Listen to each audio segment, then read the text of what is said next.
So now, sa usaping tato, ano ang sinasabi ng Panginoon? Ang sabi po sa Leviticus chapter 19 verse 28, "Do not cut your bodies for the dead or put tattoo marks on yourselves. I am the Lord." Huwag kayong maghihiwa sa katawan dahil sa isang namatay ni maglalagay ng tato. Ako si Yahweh.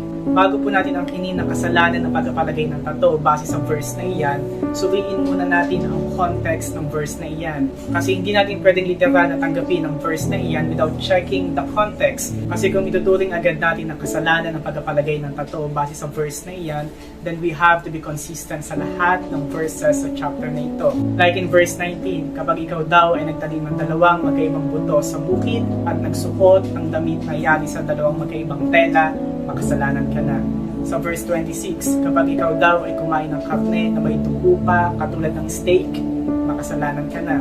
Sa verse 27 naman, kapag ikaw ay nagpaahit ng iyong balbas, makasalanan ka na. Ang daming bawal, no?